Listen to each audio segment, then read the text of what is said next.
बिस्मिल्लाहिर्रहमानिर्रहीम। अम्मी, वो फिर आया था। एक मध्यम टूटी हुई आवाज मेरे कानों से टकराई जो मेरे पूरे वजूद में बिजली की तरह दौड़ गई। सुबह का वक्त था और सूरज की पहली किरणें अभी पूरी तरह से जागी भी न थी कि मेरे कानों में वही जानी पहचानी दिल दहला देने वाली कराह सुनाई दी। ये महज एक आवाज नहीं थी, ये मेरी जवान बेटी की रूह की चीख थी जो गुज़िश्ता 4 माह से मेरी जिंदगी का सबसे बड़ा अज़ाब बन चुकी थी। हर सुबह का आगाज इसी हौलनाक आवाज से होता और मेरा दिल सीने में धक धक करने लगता जैसे कोई ढोल बजा रहा हो। ये धड़कन इतनी तेज होती कि मुझे लगता जैसे मेरा सीना फट जाएगा। मैं हड़बड़ा कर उठी।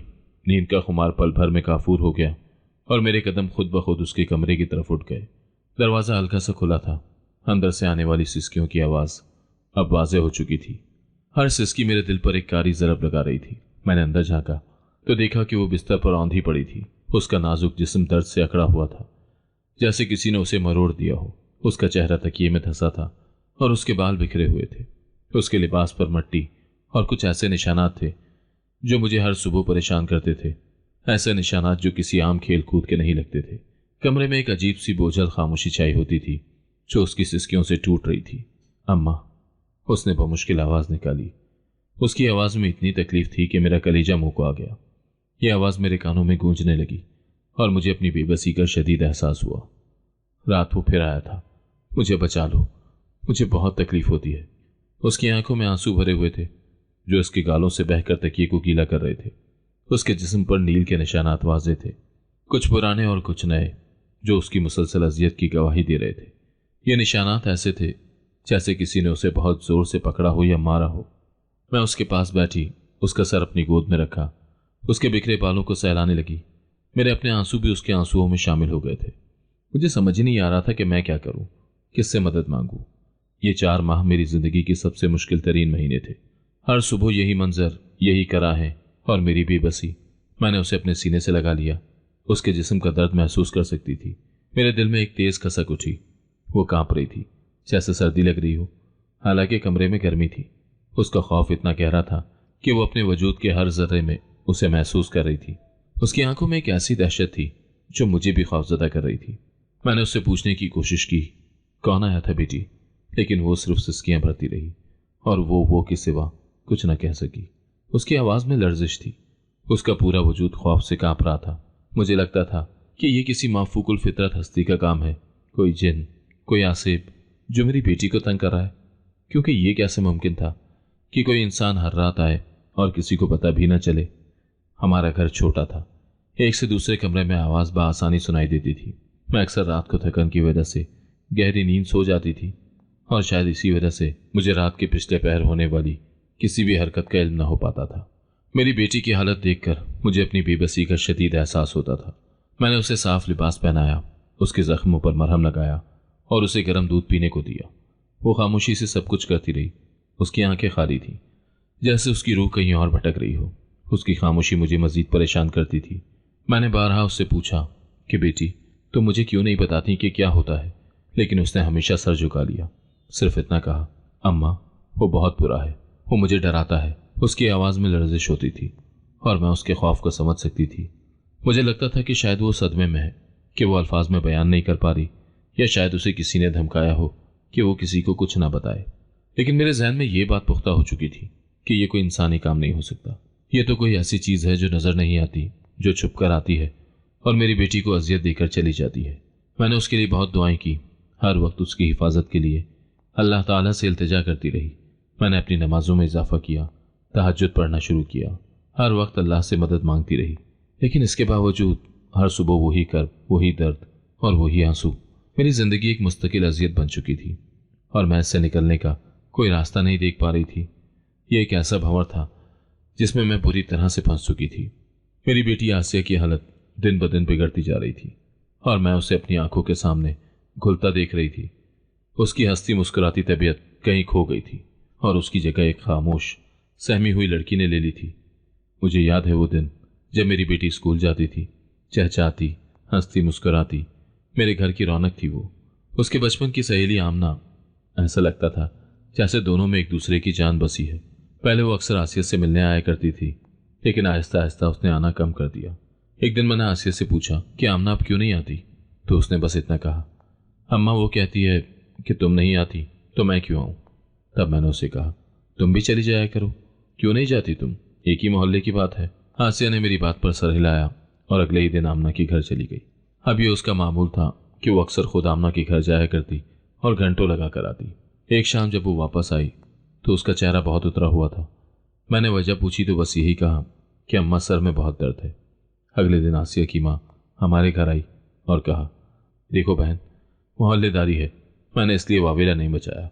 मुझे तुम्हारी बेटी के चलन पसंद नहीं है, बेहतर है कि तुम उसे आमना से दूर रखो। आसिया दरवाजे की ओर से सब सुन रही थी। उसकी आंखों से आंसू बहने लगे। मैंने उसे समझाया, प्यार किया, मगर उसे इकलौती सहेली के बिछड़ने का अलग ही दुख था। वक्त यूं ही गुजरता रहा। मैंने नोट किया कि वक्त के साथ साथ मेरी बेटी की हंसी भी कहीं खो सी गई है। वो चहकती हुई आसिया अब जैसे सहम गई थी। आसिया बेहद खूबसूरत थी। उसकी खूबी पूरे खानदान में मशहूर थी। उसकी फुप्पो उसे दिल से अपनी बहू बनाना चाहती थी, लेकिन मैं इस रिश्ते पर राजी नहीं थी। मेरे दिल में अजीब खौफ था, और जब से आसिया को मैंने हर शय से बेजार देखा तब से मेरा दिल और भी बेचैन रहने लगा। जो मोहल्ले वाले उसकी फुप्पो दिल से उसे अपनी बहू बनाना चाहती थी, लेकिन मैं इस रिश्ते पर राजी नहीं थी। मेरे दिल में अजीब खौफ था, और जब से आसिया को मैंने हर शय से बेजार देखा तब से मेरा दिल और भी बेचैन रहने लगा। जो मोहल्ले वाले मेरी बेटी की सादगी और शराफत के कसीदे पढ़ते थे, वही मुझे मोहल्ले में गुजरता देखकर अजीब अजीब बातें करते। शुरू शुरू में वो बस परेशान रहती, खामोश और सहमी हुई, मगर अब उसके साथ अजीब व गरीब वाकयात हो रहे थे। कभी उसके चेहरे पर कोई नया निशान होता तो कभी जिस्म पर। मैं उसे डॉक्टर के पास ले गई तो खानदान में भी उसकी तबीयत की खबर फैल गई।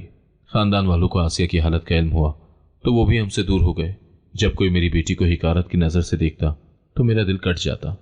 अब आसिया का चेहरा जर्द पड़ चुका था, आंखों के गिर्द गहरे हल्के पड़ गए थे, जैसे वो कई रातों से सोई ना हो। उसके जिस्म में जान ही नहीं थी। वो चलते फिरते भी लड़खड़ा जाती थी। उसकी आंखों में एक मुस्तकिल खौफ और मायूसी का साया छाया रहता था। मैंने उसके इलाज के लिए हर दरवाज़ा बजाया था। पहले तो मैं उसे शहर के बेहतरीन डॉक्टरों के पास ले गई, लेकिन वो सिर्फ जिस्मानी जख्मों का इलाज कर सकते थे, उसकी रूह पर लगे जख्मों का नहीं, और ना ही वो इस पुरस्रार अजियत की वजह बता सकते थे। डॉक्टरों ने मुख्तलिफ टेस्ट किए, दवाएं दी, लेकिन कोई फाका ना हुआ। उनका कहना था कि यह नफ्सियाती मसला हो सकता है, कोई ट्रॉमा या डिप्रेशन, लेकिन मुझे यकीन था कि यह इससे कहीं ज्यादा गहरा था। ये किसी ऐसी चीज का असर था जो साइंस की समझ से बाहर थी। जब डॉक्टरों से मायूसी हुई तो मैंने रूहानी इलाज का रुख किया। हर पीर, हर आमिल, हर दरगाह पर हाजिरी दी। शहर में जहां भी किसी बाबे या आमिल का नाम सुनती, अपनी बेटी को लेकर वहां पहुंच जाती। मैंने हजारों रुपए खर्च किए, अपनी जमा पूंजी लुटा दी, यहां तक कि कुछ कर्ज भी लिया, लेकिन कोई फायदा न हुआ। हर आमिल ने अपनी अपनी कहानियां सुनाई। किसी ने कहा कि इस पर काला जादू हुआ है, किसी ने कहा कि जिन्नात का साया है, और किसी ने तो यहां तक कह दिया कि यह किसी बदरूह का काम है। सबने मुख्तलिफ तावीज दिए, दम किए और पानी पर फूंक कर पीने को कहा। मैंने हर बात मानी, हर अमल किया, लेकिन मेरी बेटी की हालत ज्यों की त्यों रही। एक मरतबा मैं उसे एक आमिल के पास लेके गई। वहां पहुंची तो चंद ही लम्हे में मुझे एहसास हुआ कि आमिल आसिया की तरफ अजीब नजरों से देख रहा है। बेशक उसके चेहरे पर निशान थे, लेकिन उसकी खूबसूरती में अब भी कोई कमी नहीं आई थी। मेरी बेटी की खूबसूरती देखकर उसका ईमान भी डगमगाता हुआ नजर आया। उसने कहा, एक रात अपनी बेटी को यहां छोड़ जाओ, मैं खास चिल्ला काटूंगा, जिसके बाद तुम्हारी बेटी बिल्कुल ठीक हो जाएगी। ये सुनकर मेरा दिल बैठ गया। जहन में सवाल आया कि ये कैसा चिल्ला है जिसके लिए मुझे अपनी बेटी को यहां रात को रोकना पड़ेगा। मैंने उसे साफ इनकार कर दिया और अपनी बेटी को लेकर वहां से घर आ गई। अब मैंने किसी भी रूहानी इलाज की तरफ जाने का फैसला तर्क कर दिया था, लेकिन आसिया की हालत बदस्तूर खराब होती जा रही थी। उसकी रातों की नींद हराम थी और दिन में वो खौफजदा रहती थी। उसकी सिसकियां अब हमारे घर की पहचान बन चुकी थी। मोहल्ले वाले भी उसकी हालत से वाकिफ हो चुके थे, और उनमें से कुछ हमदर्दी का इजहार करते तो कुछ अजीब नजरों से देखते।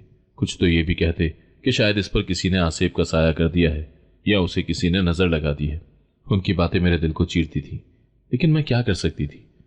मैंने हर मुमकिन कोशिश कर ली थी, लेकिन कोई उम्मीद की किरण नजर नहीं आ रही थी। एक बार एक आमिल ने तो यहां तक कह दिया कि यह बहुत पुराना और ताकतवर जन है जो आसानी से नहीं जाएगा। इसके लिए बहुत बड़ा अमल करना पड़ेगा जिस पर बहुत खर्चा आएगा। मैंने उसके लिए भी कर्ज दिया, अपनी तमाम उम्मीदें उस अमल से वाबस्ता कर ली, लेकिन नतीजा वही सिफर रहा। मेरी बेटी की आंखों में अब मायूसी वाज़े नजर आती थी। वो मुझसे भी नजरें चुराने लगी थी, जैसे उसे लगता हो कि मैं उसे इस अजियत से बचा नहीं पा रही। उसकी खामोशी मुझे मजीद परेशान करती थी। वो सिर्फ इतना कहती थी, अम्मा मुझे डर लगता है वो फिर आएगा, और फिर खामोश हो जाती। उसके जिस्म पर बनने वाले नील के निशानात, उसके कपड़ों पर मट्टी और अजीब से धब्बे, ये सब मुझे मजीद उलझा देते थे। मैं रातों को जागकर उसके कमरे के बाहर बैठ जाती, लेकिन थकन से मेरी आंख लग जाती, और जब सुबह उठती तो वही हौलनाक मंजर सामने होता। मैंने सोचा कि शायद मैं ही कमजोर ईमान वाली हूं, इसीलिए मेरी दुआएं कबूल नहीं हो रही हैं। मैंने अपनी नमाजों में इजाफा किया, तहज्जुद पढ़ना शुरू किया, हर वक्त अल्लाह से मदद मांगती रही, आयतुल कुर्सी पढ़कर उस पर दम भी करती, लेकिन कुछ न हुआ। मुझे लगता था कि शायद ये मेरी आजमाइश है और मैं इसमें नाकाम हो रही हूं। मेरी रूह अंदर से जख्मी हो चुकी थी और मेरे दिल में एक मुस्तकिल दर्द रहने लगा था। मैंने अपनी बेटी के लिए सब कुछ किया था, लेकिन इसके बावजूद वो उस अजियत से बाहर नहीं आ पा रही थी। मेरी जिंदगी एक बेमायनी सी जिद्दोजहद बन चुकी थी और मैं रोशनी की एक झलक भी नहीं देख पा रही थी। हर गुजरता दिन मुझे मजीद दलदल में धकेल रहा था। एक रोज मैंने सोचा कि मैं आसिया को पार्क ले जाती हूँ, शायद उसका दिल बहल जाएगा। मैंने उसको साफ सुथरे कपड़े पहनाए, उसके बालों की चुटिया बांधी और उसको अपने साथ पार्क ले जाने की तैयारी करने लगी। पहले तो उसने इनकार किया, लेकिन फिर मैंने उसे प्यार से समझाया और कहा कि इस तरह तुम्हारा दिमाग बढ़ जाएगा, शायद तबीयत में कुछ बेहतरी आए, इसीलिए तुम मेरे साथ पार्क चलो। वो मेरी बात सुनकर खामोश हो गई और चप्पल पहनकर मेरे साथ चल पड़ी। पार्क हमारे मोहल्ले के दूसरे कोने पर था। हम आहिस्ता आहिस्ता चलते पार्क तक पहुंचे। उस वक्त शाम हो रही थी, बच्चे खेल कूद रहे थे। मैं और आसिया एक बेंच पर बैठ गए। आसिया के चेहरे पर नील के निशान अभी भी वाजे थे। उसकी आंखें झुकी हुई थी। वह सहम कर अपने गोद में रखे हाथों को देखती जा रही थी। मैं उसे मुख्तलिफ चीजों के बारे में बता रही थी। वो देखो आसिया, कितने प्यारे झूले हैं। वो देखो आसिया, बच्चे कैसे खेल रहे हैं। लेकिन वो किसी बात पर एक नजर उठाती और किसी पर खामोशी से अपने हाथों को घूरती रहती। अभी हमें वहां गए 10-15 मिनट ही हुए थे कि मुझे अपने करीब बच्चों के हंसने की आवाज सुनाई दी। मैंने इधर उधर देखा तो दूर खड़े 2 बच्चे आसिया को देखकर उसके जख्मों का मजाक उड़ा रहे थे। इसके चेहरे पर कैसे निशान है। आहिस्ता आहिस्ता उनके साथ और भी बच्चे जमा होने लगे। आसिया एकदम सहम गई और सहम कर मुझसे लिपट गई। मैंने आसिया को अपने सीने से लगा लिया, उसे प्यार किया और बच्चों को कहा कि आप लोग यहां से चले जाओ, लेकिन वो टलने वाले नहीं थे। कोई मेरी बेटी के चेहरे पर बने निशानों का मजाक उड़ाता तो कोई उसके सहमे हुए रवैये पर, और कोई कहता ऐसा लगता है जैसे ये किसी और ही दुनिया से आई है। इस तरह हर बच्चे की जबान पर अलग ही जुमला था। मेरा ये कदम मेरी बेटी के लिए मजीद नुकसानदेह साबित हुआ था। मैं उसे लेकर वापस आ गई और बिस्तर पर लिटा दिया। मेरे दिल की बेचैनी में मजीद इजाफा हो गया था। न जाने मेरी फूलों जैसी बेटी को किसकी नजर लग गई थी। एक दिन जब सूरज सर पर था और गर्मी अपने उरूज पर, मेरी बेटी की सिसकियां घर से बाहर गली तक पहुंच रही थी। वह आज मामूल से ज्यादा तकलीफ में थी। उसकी आवाज में एक ऐसी बेबसी थी जो मेरे दिल को चीर रही थी। मुझे लगा जैसे उसकी रूह उसके जिस्म से निकलने को बेताब हो। मैं उसे संभालने की कोशिश कर रही थी, उसके सर को सहला रही थी, लेकिन वो मुसलसल कांप रही थी। उसका पूरा वजूद दर्द से दहल रहा था। इसी असना में दरवाजे पर एक हल्की सी दस्तक हुई। मैंने हैरानी से दरवाजे की तरफ देखा। उस वक्त हमारे घर कोई खास मेहमान नहीं आता था और ना ही कोई पड़ोसी इस वक्त आता था। मैंने सोचा कि शायद कोई भिखारी होगा, लेकिन दिल में एक अजब सी कशिश महसूस हुई, जैसे कोई अंदर से मुझे दरवाजा खोलने पर मजबूर कर रहा हो। मैंने बेटी को बिस्तर पर लिटाया और दरवाजा खोलने चली गई। दरवाजा खोलते ही मैंने देखा कि एक बूढ़ा फकीर खड़ा था। उसका चेहरा झुर्रियों से भरा हुआ था, लेकिन उसकी आंखों में एक अजीब सी चमक थी, एक ऐसी गहराई जो किसी आम इंसान की आंखों में नहीं होती। उसके लिबास पर मिट्टी और धूल जमी हुई थी, जैसे वो किसी लंबे सफर से आया हो। उसके हाथ में एक लाठी थी और वो बहुत थका हुआ लग रहा था। उसने मेरी तरफ देखा। उसकी आंखों में एक ऐसी गहराई थी जो मुझे कुछ देर के लिए साकत कर गई। उसने मेरी बेटी की सिसकियों की आवाजें सुनी जो अब भी अंदर से आ रही थी। उसने नरमी से पूछा, बेटी क्या हुआ है? अंदर से रोने की आवाज आ रही है, क्या कोई तकलीफ में है? उसकी आवाज में एक ऐसी शफकत थी जो मेरे दिल को छू गई। यह आवाज मुझे एक ठंडी हवा के झोंके की तरह महसूस हुई। मैंने उसे अंदर आने का इशारा किया और उसे अपनी सारी कहानी सुनाई। मैंने उसे अपनी बेटी की पुरस्कार बीमारी के बारे में भी बताया, उसकी रातों की अजियत, सुबह की कराहें, उसके जिस्म पर बनने वाले नील के निशानात। मैंने उसे बताया कि कैसे मैंने हर पीर हर आमिल से इलाज करवाया, अपनी जमा पूंजी लुटा दी, कर्ज भी लिया, लेकिन कोई फायदा ना हुआ। मैंने उसे अपनी बेबसी और मायूसी के बारे में बताया और कैसे मेरी बेटी हर सुबह सिर्फ इतना कहती है कि वो आया था। मैंने अपनी तमाम उम्मीदें और खदशात उसके सामने रख दिए। फकीर ने मेरी बात बहुत गौर से सुनी। उसके चेहरे पर कोई हैरानी नहीं थी, बल्कि एक गहरी सोच और हमदर्दी का तासुर था। उसने मेरी बेटी की तरफ देखा, जो अब भी बिस्तर पर पड़ी सिसक रही थी। उसने कुछ देर खामोशी इख्तियार की, जैसे वो किसी गहरी सोच में डूबा हो। कमरे में मुकम्मल खामोशी छा गई थी, सिर्फ मेरी बेटी की सिसकियां सुनाई दे रही थी। फिर उसने एक लंबी सांस ली और आंखों में एक नई चमक नमूदार हुई। मुझे उसकी आंखों में उम्मीद की एक किरण नजर आई, जो मैंने 4 माह से नहीं देखी थी। ये एक ऐसी उम्मीद थी जो मेरे दिल में दोबारा जिंदगी भर रही थी। मैंने उससे पूछा, बाबा जी, क्या आपको कुछ समझ आया? क्या आप मेरी बेटी का इलाज कर सकते हैं? उसने मेरी तरफ देखा और एक धीमी सी मुस्कुराहट उसके होंठों पर फैल गई। बेटी, घबराओ नहीं, अल्लाह बड़ा मेहरबान है, हर मुश्किल का हल होता है। उसके अल्फाज ने मेरे दिल को कुछ सुकून दिया। मुझे उस फकीर में कुछ ऐसा नजर आया जो दूसरे आमिलों में नहीं था। उसकी आंखों में लालच नहीं था, बल्कि एक सच्ची हमदर्दी और रूहानियत थी। मुझे उस पर यकीन आने लगा। हालांकि मैंने पहले भी बहुत से लोगों पर यकीन करके मायूसी के सिवा कुछ नहीं पाया था, लेकिन उस फकीर की मौजूदगी में एक अजीब सा इत्मीनान था, जैसे उसके पास वाकई कोई हल हो। मैंने दिल ही दिल में अल्लाह का शुक्र अदा किया। उसने शायद मेरी दुआ सुन ली थी और उस फकीर को मेरे पास भेजा था। यह एक ऐसा लम्हा था जब मुझे लगा कि मेरी जिंदगी में कोई रोशनी की किरण नमूदार हुई हो। फकीर ने मेरी बात गौर से सुनने के बाद एक लम्हे के लिए अपनी आंखें बंद की, जैसे वो किसी गहरी सोच में डूबा हो। उसके चेहरे पर सुकून था, लेकिन उसकी आंखों में एक अजीब सी चमक थी। फिर उसने अपनी आंखें खोली और मेरी तरफ देखा। उसकी आंखों में एक ऐसी गहराई थी जो मुझे उसकी बातों पर यकीन करने पर मजबूर कर रही थी। उसने धीमी और पुरसुकून आवाज में कहा, बेटी, तुम्हारी बेटी पर कोई जिन या आसिब नहीं है, ये मामला कुछ और है। उसके अल्फाज सुनकर मैं चौंक गई। मैंने तो यही सोचा था कि ये कोई जन्नत का साया है। मैंने हैरानी से उसकी तरफ देखा। तो फिर क्या है बाबा जी? मेरे जहन में हजारों सवालात एक साथ उभर आए। अगर जिन नहीं तो फिर क्या है? उसने एक लंबी सांस ली और बोला, बेटी, आज रात सूरह मुल्क 4 बार पढ़कर अपनी बेटी पर फूंक देना। उसकी बात सुनकर मैं मजीद हैरान हुई। सूरह मुल्क, यह कुरान की एक सूरत है। मैंने पहले भी बहुत दुआएं की थी, लेकिन इससे क्या होगा? मेरे जहन में हजारों सवालात उठने लगे। ये इतना सादा सा अमल मुझे अजीब लगा। मैंने तो बड़े बड़े आमिलों को लंबे चौड़े वजीफे बताते देखा था, लेकिन ये सिर्फ एक सूरत। और याद रखना, उसने अपनी बात जारी रखी। उसकी आवाज में एक खास ताकीद थी। ये बात उसे बिल्कुल ना बताना। बेटी को यह नहीं पता चलना चाहिए कि तुम ये अमल कर रही हो। यह शर्त मुझे अजीब लगी। अगर ये रूहानी इलाज है तो बेटी को बताने में क्या हर्ज है? क्या उसे बताने से अमल का असर खत्म हो जाएगा? लेकिन उसकी आंखों में एक ऐसी चमक थी, एक ऐसा पुख्तापन था, एक ऐसा पुख्ता यकीन था कि मैं उसके हुक्म की तामील करने पर मजबूर हो गई। मेरे अंदर एक अजीब सी कशिश थी जो मुझे इसकी बात मानने पर उकसा रही थी। हकीकत खुद ही सामने आ जाएगी। उसने अपनी बात खत्म की। उसके चेहरे पर एक पुरस्कार मुस्कुराहट थी, जैसे वो किसी ऐसे राज को जानता हो जो मुझसे पोशीदा है। मैंने उससे मजीद पूछने की कोशिश की, बाबा जी, इससे क्या होगा? ये कैसे मुमकिन है? लेकिन उसने सिर्फ इतना कहा, बेटी, अल्लाह पर भरोसा रखो और जो कहा है वो करो, जल्द ही सब तुम्हारे सामने आ जाएगा। उसके बाद वो उठा और दरवाजे की तरफ बढ़ने लगा। मैंने उसे रोकने की कोशिश की। बाबा जी, आप कहाँ जा रहे हैं और आपको क्या चाहिए? उसने पीछे मुड़कर देखा और एक धीमी सी मुस्कुराहट के साथ बोला, बेटी, मुझे कुछ नहीं चाहिए, मेरा काम हो गया है। और फिर दरवाजे से बाहर निकल गया और गली में गायब हो गया। वो इतनी तेजी से चला गया जैसे हवा में तहलील हो गया हो। मैं वहीं खड़ी रह गई, उसकी बातों पर गौर करती रही। सूरह मुल्क और बेटी को ना बताना, ये एक अजीब सा अमल था जो मैंने पहले कभी नहीं सुना था।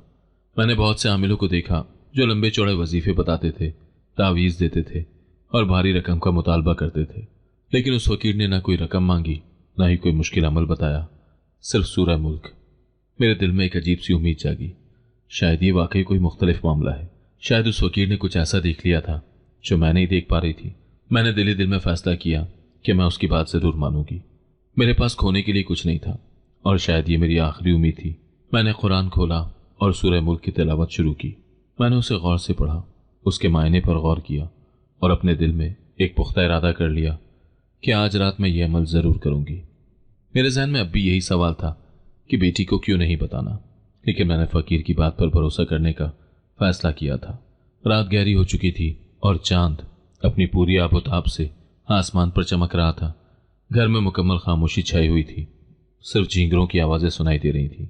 यह खामोशी मुझे मजीद बेचैन कर रही थी। मेरी बेटी अपने बिस्तर पर गहरी नींद सो रही थी। उसका चेहरा पुरसुकून था, लेकिन मैं जानती थी कि ये सुकून आर्जी है। मुझे फ़कीर की बातें याद आ रही थीं और मेरे दिल में एक अजीब सी बेचैनी थी। हर गुजरते लम्हे के साथ मेरी धड़कन तेज़ हो रही थी। मैंने वज़ू किया, जाए नमाज बिछाई और अल्लाह के हुजूर सरबसजूद हो गई। मैंने दिले दिल में अल्लाह से दुआ की कि वो मेरी बेटी को इस अजियत से निजात दिलाए और फ़कीर की बातों में सच्चाई हो। मैंने कुरान खोला और सूरह मुल्क की तिलावत शुरू की। मेरी आवाज़ में लर्जिश थी, लेकिन मैंने हिम्मत करके पढ़ना शुरू किया। 1 बार, 2 बार, 3 बार। हर आयत के साथ मेरे दिल में एक नई उम्मीद जाग रही थी। मैंने हर लफ्ज़ को महसूस किया, उसके मायने पर गौर किया और मेरे आंसू खामोशी से बह रहे थे। ये आंसू उम्मीद और खौफ के मिले जुले जज्बात के थे। जब मैंने चौथी बार तिलावत मुकम्मल की तो मेरे दिल को एक अजीब सा सुकून महसूस हुआ। ये सुकून एक गहरे भरोसे का था, जैसे मैंने अपना बोझ अल्लाह के सुपुर्द कर दिया हो। मैंने आहिस्ता से कुरान बंद किया और अपनी बेटी की बिस्तर की तरफ बढ़ी। वो गहरी नींद सो रही थी और उसका सांस मामूल के मुताबिक चल रहा था। मैंने एक लम्हे के लिए सुकून का सांस दिया। मैंने उसके करीब जाकर आहिस्ता से उस पर फूंका। मेरे दिल में एक अजीब सी कैफियत थी, खौफ, उम्मीद और एक गैर यकीनी की कैफियत। मैंने उसके माथे पर बोसा दिया और खामोशी से उसके कमरे से बाहर आ गई। मैंने घड़ी की तरफ देखा, रात के 2 बज रहे थे। फ़कीर ने कहा था कि हकीकत खुद ही सामने आ जाएगी। मुझे नहीं पता था कि वो हकीकत क्या होगी, लेकिन मेरे दिल में एक अजीब सा इज़्तिराब था। मैंने सोचा कि मैं क्या करूं, क्या मैं जाकर सो जाऊं, लेकिन मेरी आंखों में नींद नहीं थी। मैंने फैसला किया कि 2 घंटे तक इंतज़ार करूंगी, जैसे फ़कीर ने कहा था। मैंने अपनी जाय नमाज पर ही बैठकर अल्लाह का जिक्र शुरू कर दिया। हर लम्हा एक सदी लग रहा था। मेरे जहन में हज़ारों ख़दशात रक्स कर रहे थे। क्या ये वाकई काम करेगा? क्या मेरी बेटी को आज रात सुकून मिलेगा, या ये भी पिछले तमाम इलाजों की तरह बेसूद साबित होगा? मैंने आंखें बंद करके अल्लाह से दुआ की कि वो मेरी बेटी को इस अजियत से निजात दिलाए। मैंने अपने दिल में ये भी सोचा कि अगर ये जिन या आसिब नहीं है तो फिर क्या है? फ़कीर ने कहा था कि ये मामला कुछ और है, लेकिन क्या? मेरे जहन में कोई जवाब नहीं था। मैंने सिर्फ अल्लाह पर भरोसा कर लिया था और फ़कीर की बात पर अमल कर रही थी। 2 घंटे का इंतज़ार मेरे लिए एक बहुत बड़ा इम्तहान था। मैं हर लम्हा बेटी के कमरे की तरफ देखती रही, जैसे उसकी आवाज़ सुनाई देगी, लेकिन कमरे में मुकम्मल खामोशी छाई हुई थी। ये खामोशी मुझे मज़ीद परेशान कर रही थी, क्योंकि मैं 4 माह से हर रात उसकी कराहें सुनने की आदी हो चुकी थी। अब ये खामोशी मुझे अजीब लग रही थी। क्या ये सुकून की खामोशी थी या तूफान से पहले का सुकून? मैंने अपने दिल को मजबूत किया और अल्लाह का नाम लिया। घड़ी की सुइयों ने सुबह के 4 बजने का इशारा किया। मेरे दिल की धड़कन तेज थी और मेरे जहन में हज़ारों ख़दशात रक्स कर रहे थे। हर गुजरता लम्हा मेरे लिए एक इम्तहान था। मैंने हिम्मत करके बेटी के कमरे की तरफ कदम बढ़ाए। हर कदम के साथ मेरे दिल में एक अजीब सी घबराहट बढ़ रही थी। यह खौफ था कि कहीं वही हौलनाक मंजर दोबारा न देखूं, और उम्मीद थी कि शायद आज कुछ मुख्तलिफ हो। मैंने आहिस्ता से दरवाजे का हैंडल थामा। मेरे हाथ लरज़ रहे थे। मैंने एक गहरी सांस ली और दरवाज़ा खोला। कमरे में एक अजीब सी खामोशी छाई हुई थी। बेटी बिस्तर पर सो रही थी। उसका चेहरा पुरसुकून था। उसकी सांसें मामूल के मुताबिक चल रही थीं। मैंने एक लम्हे के लिए सुकून का सांस दिया। मेरे कंधों से एक भारी बोझ उतर गया, जैसे मेरी दुआएं कबूल हो गई हों। लेकिन फिर मुझे कमरे में एक गैर मामूली सी बू महसूस हुई। ये बू पहले कभी नहीं थी। ये किसी अजीब सी मिट्टी और पसीने की मिली जुली बू थी, जो मुझे फौरन चौंका गई। ये बू मेरे हवास पर छा गई और मुझे महसूस हुआ कि कुछ गड़बड़ है। मैंने कमरे का जायजा लिया। सब कुछ वैसा ही था जैसा मैं छोड़कर गई थी। बिस्तर, अलमारियां, खिड़कियां सब अपनी जगह पर थे, लेकिन फिर मेरी नज़र बिस्तर के करीब ज़मीन पर पड़ी। मेरे कदम वहीं रुक गए और ज़मीन आंखों में घूमने लगी। वहाँ एक चीज़ पड़ी थी जो वहाँ नहीं होनी चाहिए थी। ये कोई ऐसी चीज़ नहीं थी जो किसी जिन या भूत की हो सकती हो। ये एक ठोस मादी चीज़ थी। मैंने अपनी आंखों पर यकीन नहीं किया। मेरा दिल ज़ोर ज़ोर से धड़कने लगा, जैसे अभी सीने से बाहर आ जाएगा। ये धड़कन इतनी तेज़ थी कि मुझे अपने कानों में सुनाई दे रही थी। मैंने अपनी आंखें मली और दोबारा देखा। वो चीज़ वहीं थी और अब वो और भी वाज़े नज़र आ रही थी। मैं सदमे से वहीं साकत खड़ी रह गई। ये क्या था? ये कैसे मुमकिन था? मेरी बेटी की अजियत के पीछे ये हकीकत छुपी थी। मेरे दिमाग में हज़ारों सवालात गूंजने लगे, लेकिन कोई जवाब नहीं था। कमरे में फैली वो अजीब सी बू अब और भी तेज़ महसूस हो रही थी। ये बू किसी इंसान के पसीने और बाहर की मिट्टी की मिली जुली बू थी।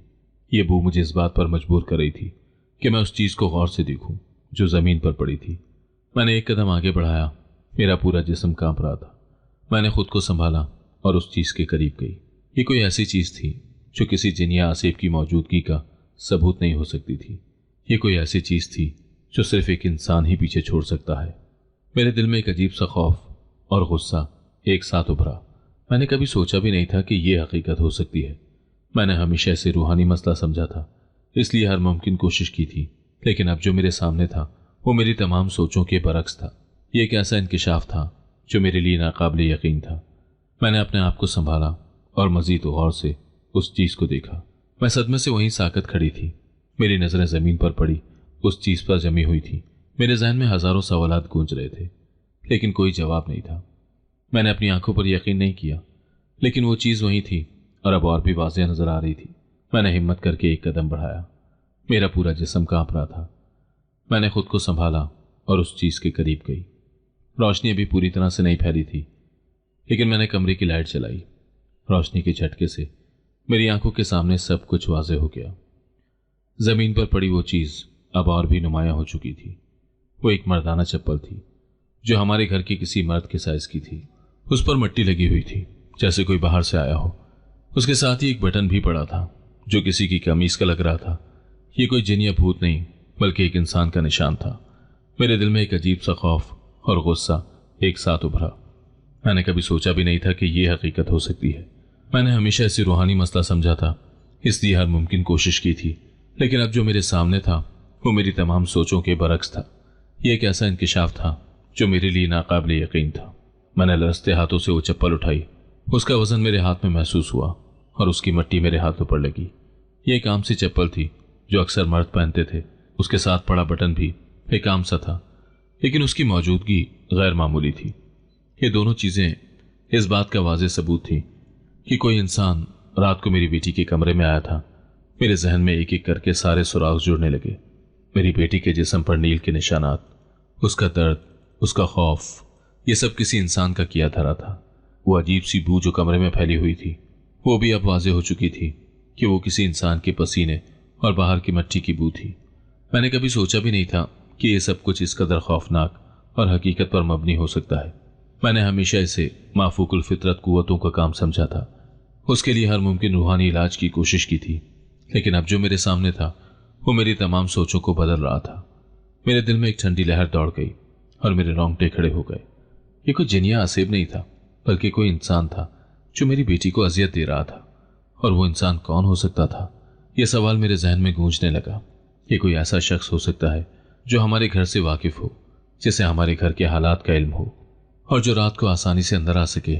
ये सोच मुझे मजीद खौफजदा कर रही थी, क्योंकि इसका मतलब था कि ये कोई करीबी शख्स हो सकता है। मैंने चप्पल और बटन को अपने हाथ में मजबूती से पकड़ा। यह मेरे लिए सिर्फ सबूत नहीं थे, बल्कि मेरी बेटी की अजियत की गवाही थे। मेरे हाथ में वो मर्दाना चप्पल और बटन थे और मेरा जहन तेजी से काम कर रहा था। मैंने कमरे में मौजूद तमाम सुरागों को आपस में जोड़ना शुरू किया। मेरी बेटी के जिस्म पर पड़ने वाले नील के निशानात, जो पहले किसी गैर मरई कुव्वत का काम लगते थे, अब एक इंसान के तशद्दुद का सबूत लग रहे थे।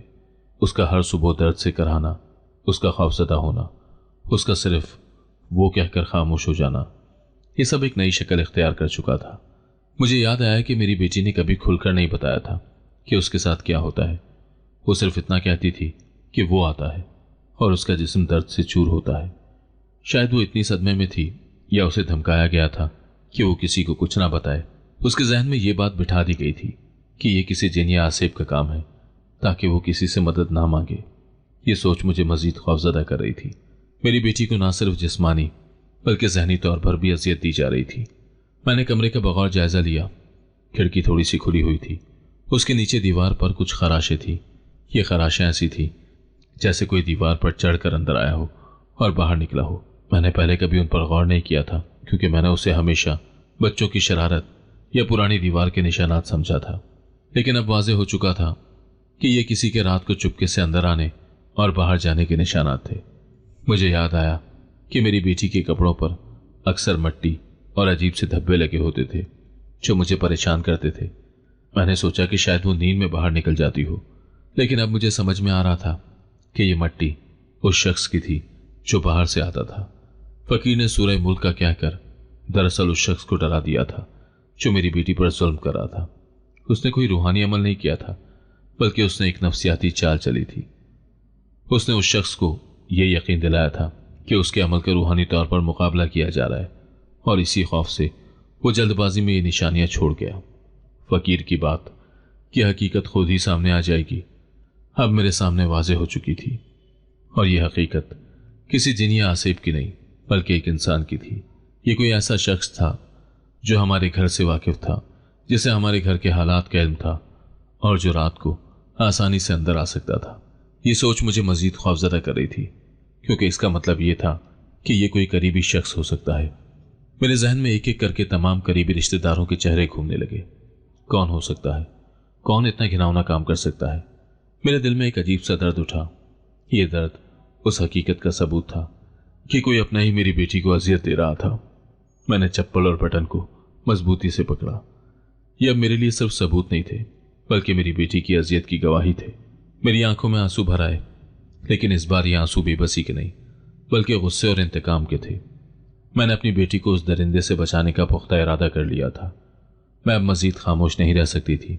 मेरे हाथ में वो मर्दाना चप्पल और बटन थे, और मेरा जहन तेजी से काम कर रहा था।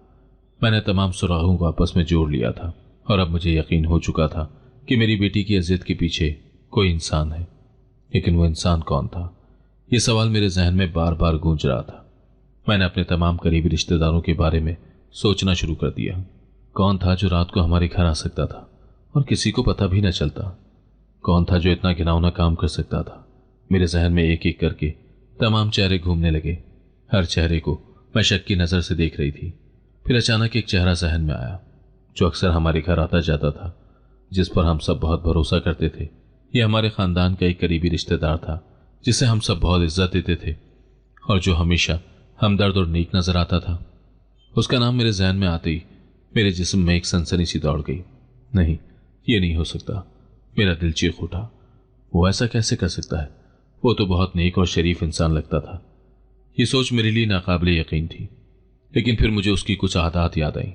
वो अक्सर रात गए तक हमारे घर में रुकता था, और कभी कभी तो रात भी गुजार लेता था। उसका कमरा बेटी के कमरे के करीब ही था। उसकी चप्पल का साइज भी इसी पांव के बराबर था।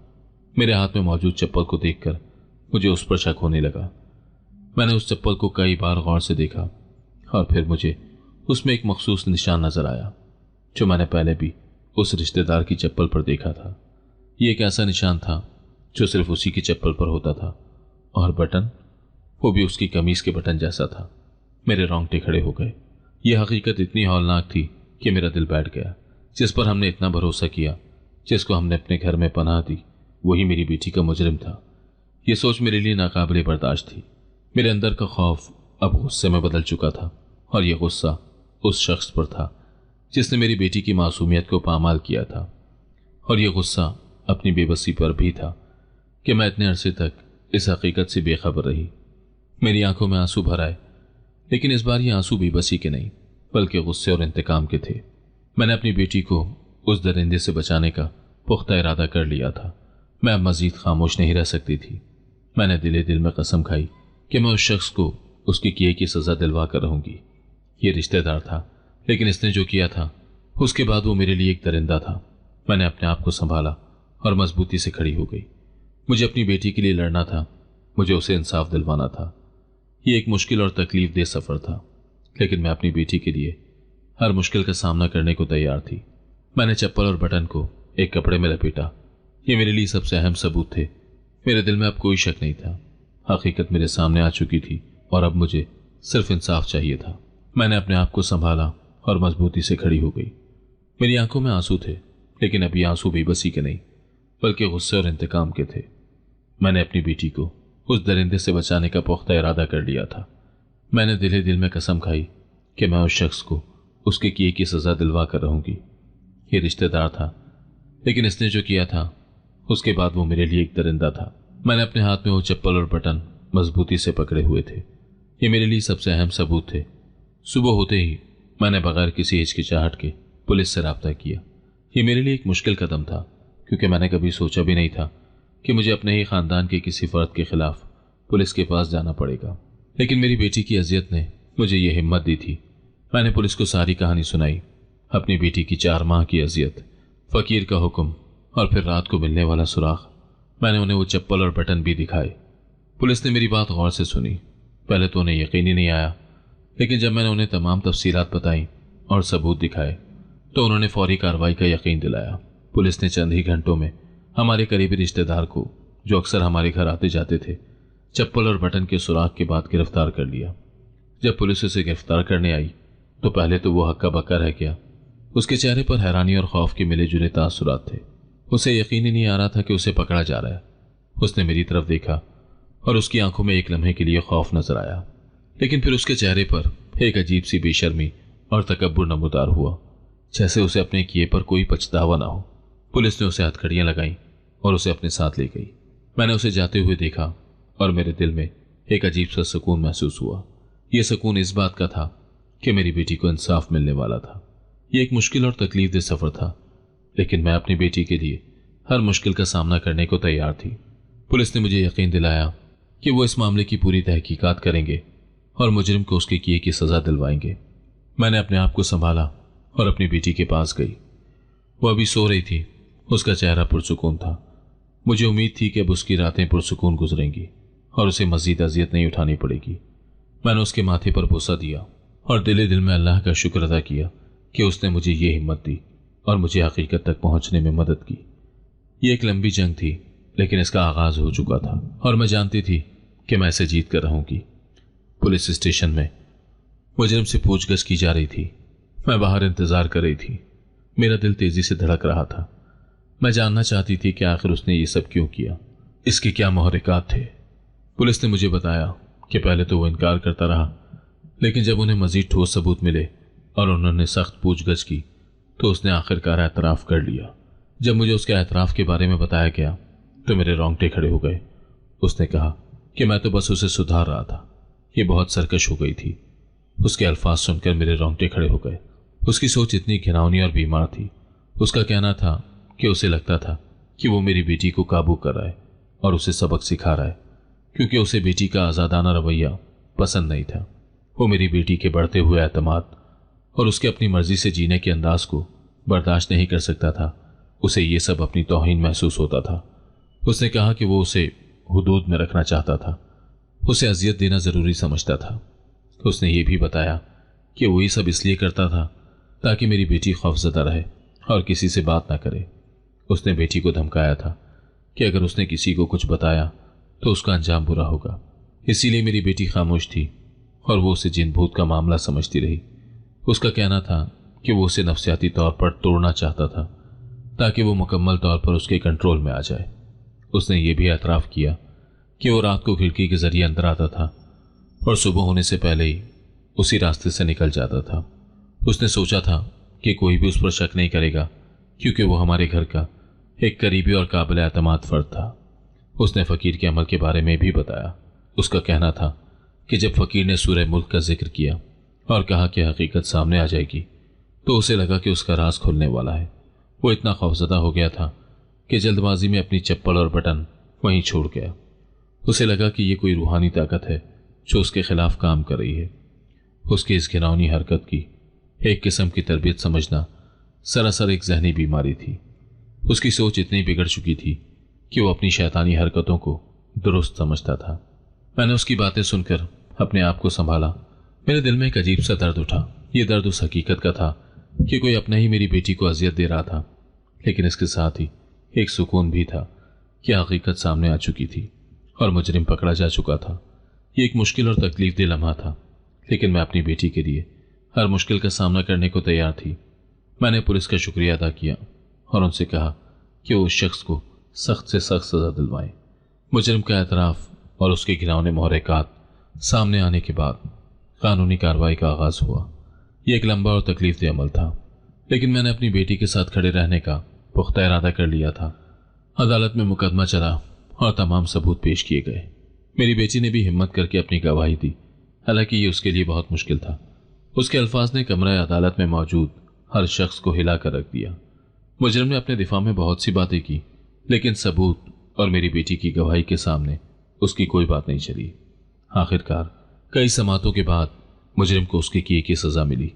उसे कैद की सजा सुनाई गई, जो उसके घिनौने जुर्म के लिए एक मुनासिब फैसला था। जब फैसला सुनाया गया तो मेरे दिल में एक अजीब सा सुकून महसूस हुआ। यह सुकून इंसाफ मिलने का था और इस बात का कि मेरी बेटी को अब मजीद अजियत नहीं उठानी पड़ेगी। ये एक लंबी जंग थी, लेकिन हम इसे जीत चुके थे। मुजरिम को उसकी की सजा मिल चुकी थी और अब मेरी बेटी महफूज थी। उसके बाद का वक्त मेरी बेटी के लिए बहुत अहम था। वो आहिस्ता आहिस्ता उस अजियत से बाहर आ रही थी। मैंने उसे नफ्सियाती मदद भी दिलवाई ताकि वो इस सदमे से मुकम्मल तौर पर बाहर आ सके। शुरू में उसे बहुत मुश्किल हुई, वो डरती थी, सहमी हुई थी, लेकिन वक्त के साथ साथ और मेरी मोहब्बत और हिमायत से वो आहिस्ता आहिस्ता मामूल की जिंदगी की तरफ लौटने लगी। उसकी हंसी जो कहीं खो गई थी वो अब दोबारा सुनाई देने लगी थी। उसकी आंखों में जो खौफ था वो अब उम्मीद में बदल चुका था। वो अब खुलकर बात करने लगी थी और उसने अपने अंदर के तमाम खौफ को बाहर निकालना शुरू कर दिया था। मैंने उसे हर कदम पर सहारा दिया और उसे यकीन दिलाया कि वो अकेली नहीं है। हमने मिलकर उस मुश्किल वक्त का सामना किया और हमने उसे कामयाबी से उबूर किया। हर सुबह अब उसके लिए एक नई सुबह थी, खौफ से पाक और उम्मीद से भरी हुई। सूरज की किरणें अब उसके लिए रोशनी और उम्मीद का पैगाम लेकर आती थी। उसके लिबास पर अब कोई मट्टी या नील के निशानात नहीं होते थे। उसकी आंखों में अब खौफ नहीं बल्कि जिंदगी की चमक थी। ये एक नई जिंदगी थी जो हमने मिलकर शुरू की थी। फकीर की बात सच साबित हुई थी, हकीकत सामने आ चुकी थी और इस हकीकत ने हमारी जिंदगियों को बदल दिया था। ये कहानी सिर्फ एक अजियत की नहीं थी बल्कि उम्मीद, हिम्मत और इंसाफ की कहानी थी। ये इस बात का सबूत था कि जब हिम्मत की जाए तो हर मुश्किल का सामना किया जा सकता है और हर अंधेरे के बाद रोशनी जरूर आती है।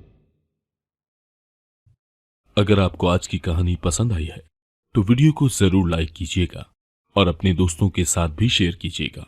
और हां, अगर आपने अभी तक हमारा चैनल सब्सक्राइब नहीं किया तो जरूर सब्सक्राइब करें।